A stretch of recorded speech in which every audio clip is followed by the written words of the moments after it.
The old watch in Grandpa's drawer. Every Saturday morning, 14-year-old Noah visited his grandfather, Daniel. Grandpa Daniel lived alone in a small, old-fashioned house at the edge of town. The walls were covered with photographs, the shelves were filled with dusty books, and in the living room stood a large wooden clock that had stopped working years ago. Noah loved his grandfather, but lately he had started feeling that their visits were boring. One Saturday, Noah sat on the couch, staring at his phone. "Grandpa, there's nothing to do here," he sighed. Daniel smiled. "You know, when I was your age, we didn't need phones to have an adventure." Noah laughed. What kind of adventure could happen here? Grandpa Daniel looked toward an old wooden cabinet. "Maybe you should open that drawer." Noah walked over and pulled open the drawer. Inside was an old pocket watch. It was scratched, dusty, and completely silent. "What is this?" "My father gave me that watch when I was your age," Daniel said. Noah examined it. "Does it still work?" "No." "Then why keep it?" Grandpa smiled. "Because some things are valuable even when they stop working." Noah didn't understand. That evening, before Noah left, Daniel suddenly became serious. "Promise me something." "What?" "If anything ever happens to me, don't let your family sell this house before you look inside the old clock." Noah frowned. "What's inside it?"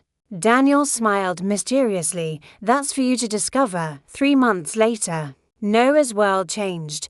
His grandfather passed away peacefully in his sleep. At the funeral, Noah couldn't stop thinking about the old clock. After everyone left, Noah returned to the house. His mother was preparing to sell it because the house required expensive repairs. Noah remembered his grandfather's final words. He walked into the living room and stood in front of the giant wooden clock. He searched behind it. Nothing. He checked underneath it. Nothing. Finally, he noticed a tiny keyhole hidden behind the clock's wooden frame. The pocket watch. Noah suddenly remembered it. He ran upstairs, opened the drawer, and found the watch. On its back were 3 tiny numbers, 71 for 2108. Tried the numbers on the clock's hidden lock. Clicked. A secret compartment opened. Inside was an old envelope. Noah opened it with trembling hands.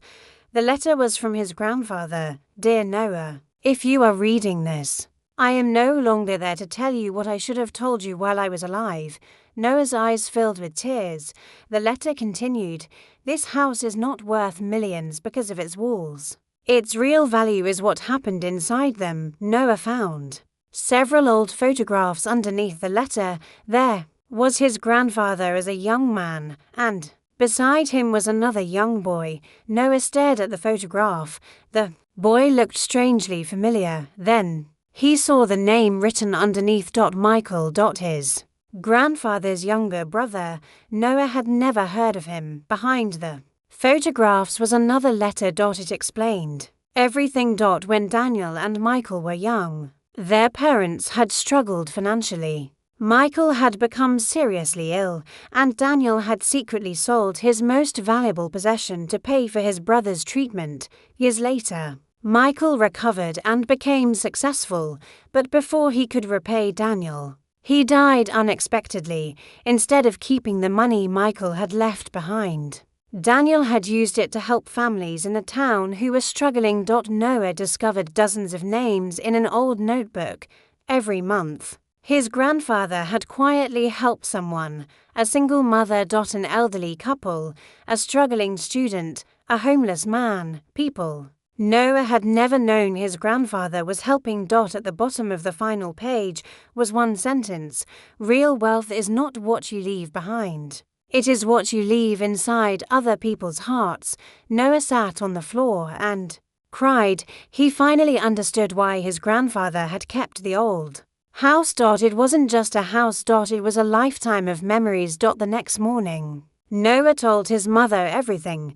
They decided not to sell the house. Instead, Noah asked the neighbors for help restoring it. Weeks later, the old house became a small community center where children could study for free, and hanging on the wall was the old pocket watch. Noah had repaired it every Saturday. He opened the doors of the center. Children studied, families gathered, and sometimes Noah would sit beneath the old clock and imagine his grandfather sitting beside him.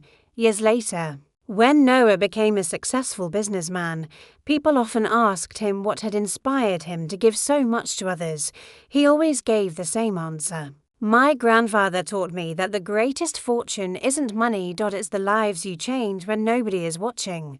And whenever Noah heard the old clock ticking, he remembered the final lesson his grandfather had left him. ***, some people leave you money when they die. The truly unforgettable ones leave you a reason to become a better person. ***.